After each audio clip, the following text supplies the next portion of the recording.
Surprisingly, her voice was still strong and solid, assured and unwavering as she had always been. "Call security and have her removed from the premises immediately." The nurse smiled, opened the door wider, and then returned to Constance's side.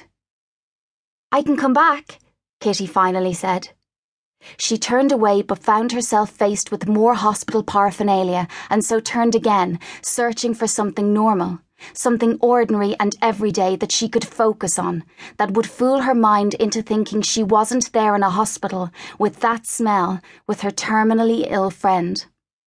"I'm almost finished there. I'll just take your temperature," the nurse said, placing a thermometer in Constance's ear. "Come, sit."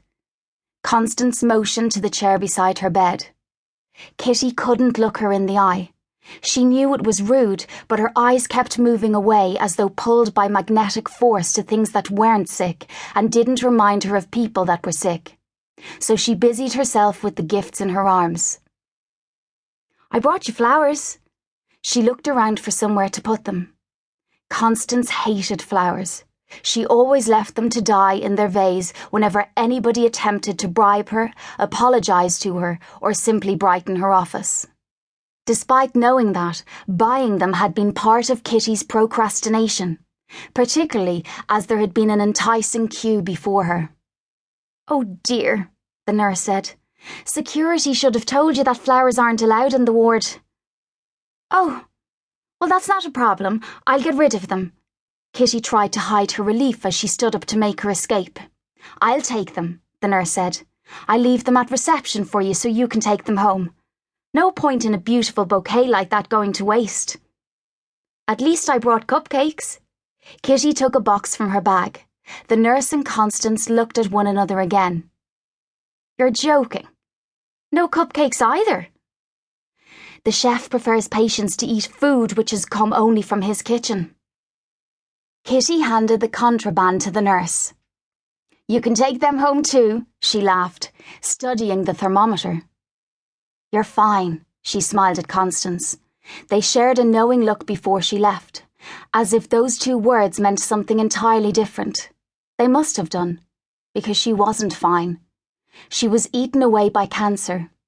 Her hair had begun to grow back, but sprouted in uneven patterns around her head. Her protruding chest bones were visible above the shapeless hospital gown, and she had wires and tubes connected to both arms, which were thin and bruised from injections and tube insertions. "I'm glad I didn't tell her about the cocaine in my bag," Kitty said, just as the door closed behind the nurse, and they heard her laugh heartily from the corridor. "I know you hate flowers, but I panicked. I was going to bring you gold nail varnish, incense, and a mirror, because I thought it would be funny." "Why didn't you?" Constance's eyes were still a sparkling blue, and if Kitty could concentrate on just them, so full of life, she could almost forget the emaciated frame. Almost, but not quite. "Because then I realised it wasn't funny." "I would have laughed." "I'll bring them next time." "It won't be so funny then. I've already heard the joke." "My dear." She reached for Kitty and they clasped hands tightly on the bed. Kitty couldn't look at Constance's hands. They were so sore and thin. "It's so good to see you." "I'm sorry I'm late."